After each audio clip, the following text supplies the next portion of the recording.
Меня зовут Татьяна, мне 37 лет. Сейчас на ум мне приходит лето. Это поездка к моей бабушке, которая жила далеко в Казахстане. Я ждала всегда мая, чтобы собирать свои вещички и ехать к бабушке, потому что родители отправляли меня туда на все лето. И это было такое прям яркое событие. Я как сейчас помню, это 25 мая. Мы садились на автовокзале на автобус, ехали до Челябинска, с Челябинска садились на поезд, ехали до Карталов, а потом ехали на электричке прямо в Казахстан. И еще километров 5 шли с мамой пешком. Но меня вообще это не, я даже, как-то так даже не было для меня это долгая поездка. Для меня это всегда было раз и приехали. И всегда, я помню, у нас еще у бабушки такая была аллея очень большая, тополиная, и тополя так шумели, прям такой шум тополей. И вот я по этой аллее бегу к бабушке, а бабушка уже хлеб купила, очень такой горячий, со сметаной, напекла булочек. И вот это для меня прям до сих пор откликается с самого вот детства и по сей день. Бабушки давно уже нет, и дом мы давно уже продали. Но когда мы туда приезжаем к маминой подруге, у меня прям вот такие вот эмоции именно из детства. У меня не было таковой мечты, что вот прям вырасту и стану там, не знаю, летчиком. Нет, у меня такого не было. Я всегда видела себя очень свободной. Я, в принципе, очень свободный человек и свободная в высказываниях, в мышлениях. Но я там с детства детей уводила с площадки. И мне всегда хотелось за собой вести народ. Вот прям у меня есть такое, что вот взять и пойти куда-то. Поэтому мечтала я быть, наверное, учителем. Больше, чтобы именно учить. Мечтала быть знаменитой спортсменкой. Я занималась художественной гимнастикой, но у меня случилась травма, и одна из мечт вылетела сама по себе. Поэтому таковой мечты у меня не было. Все как-то постепенно приходило. И мне казалось, что все само собой сложится. Хотела помогать людям. Очень, прям помогать. Вот это вот, наверное, самое главное. Я помню себя 20-летней, это я заканчивала институт. Я была беременная старшим ребенком на тот момент. И, наверное, я бы себе сказала: не бойся, никого не слушай, делай все, что считаешь нужным. Ни с кем себя не сравнивай, потому что ты индивидуальная, ты личность, и ты уже в свои 20 настолько взрослая и осознанная. Просто живи, наслаждайся и будь здесь и сейчас. Семья для меня сейчас — это мой муж в первую очередь, мои дети. Я безумно люблю своего мужа. У меня прям это прям любовь с первого взгляда. И поэтому мы встретились с ним именно тогда, когда мы должны были встретиться. Создали семью именно тогда, когда мы должны были ее создать, и он, и я.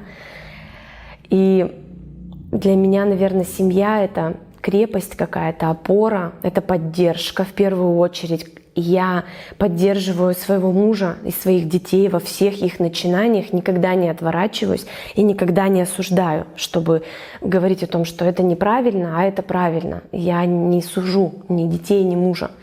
И для меня семья — это вот какой-то... Мы создали такой свой мир за вот эти 5 лет, родили малыша еще одного, и как-то вот никого не пускаем, наверное, туда, живем как-то вот в своем так. И вот это важно, когда есть только он, я и наши правила.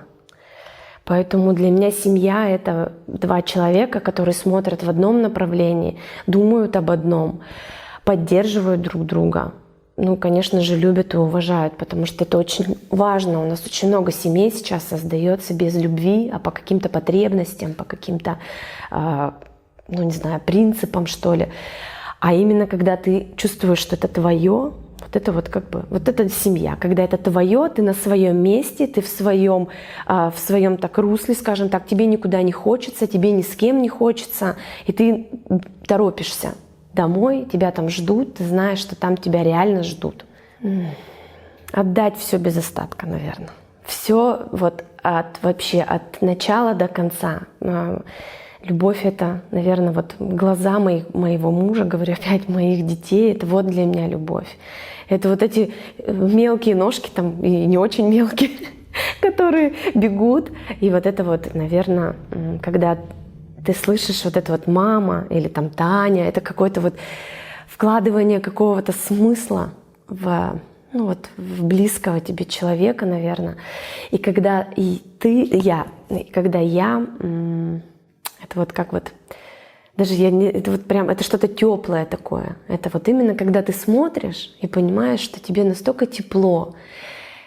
Это, конечно же, мама моя, там, папа мой брат, который очень далеко. Это вот эта теплота, которую хочется сберечь. Вот прям пронести от начала и до самого-самого конца.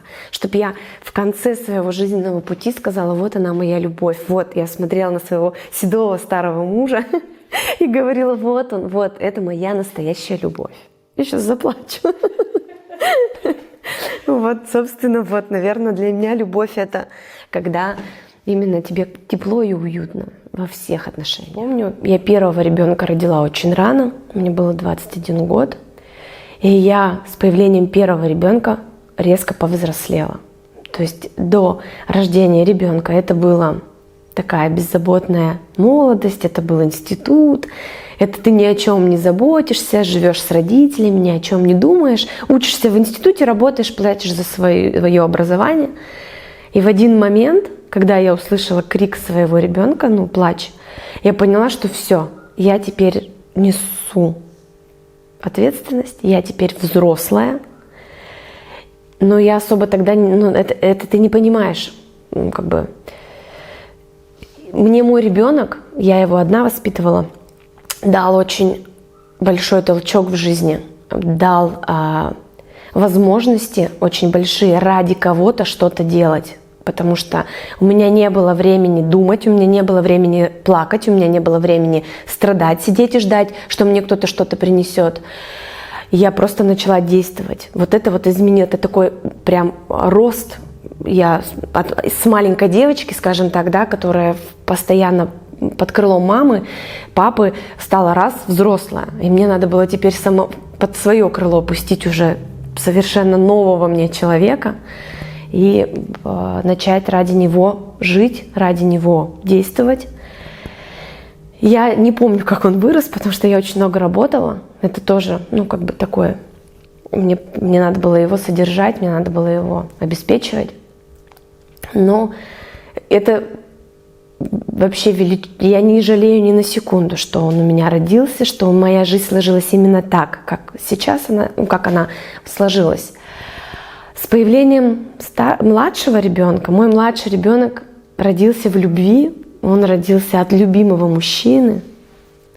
Опять же, я не скажу, что я не любила папу старшего ребенка, но тут совсем все другое. Здесь я прям прочувствовала, что такое быть мамой, что такое быть нужной, что такое быть заботливой, что такое быть здесь и сейчас, опять же.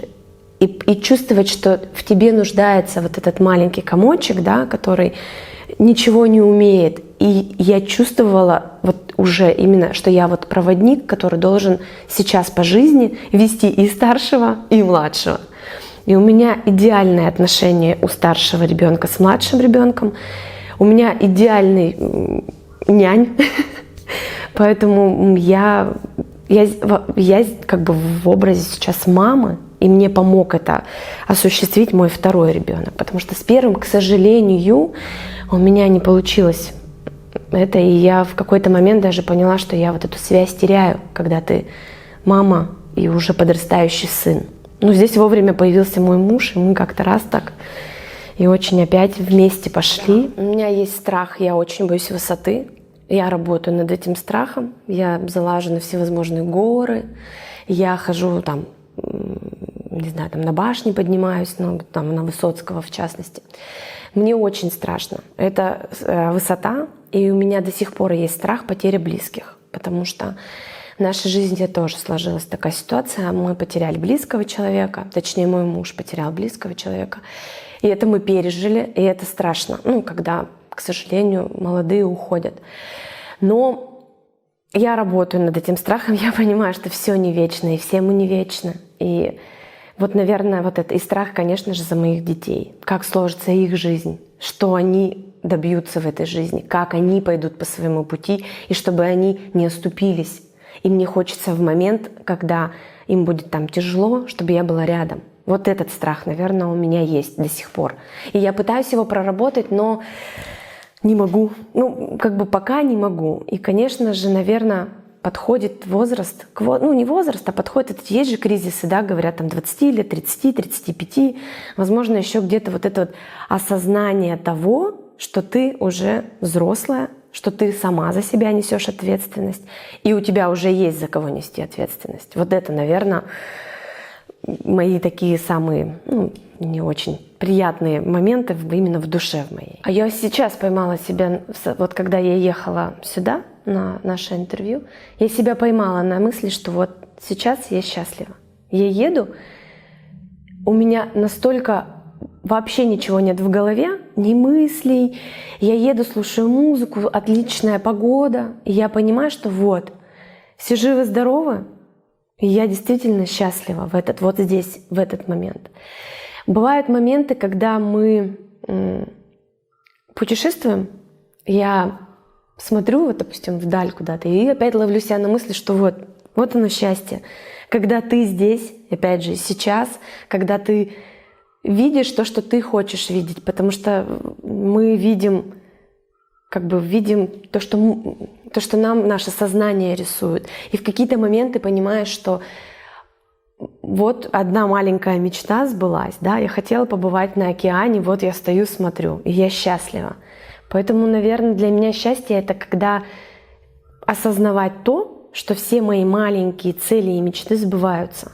И как-то они, знаешь, сбываются на раз и сбылись. Вот как-то я не думаю, не заморачиваюсь, а они раз, вот это, я же так хотела, я же так мечтала. И в этот момент я счастлива. Я, наверное, слабая, именно слабая, не слаба, а слабая в том, что я очень доверчивая. И очень часто люди действительно этим пользуются.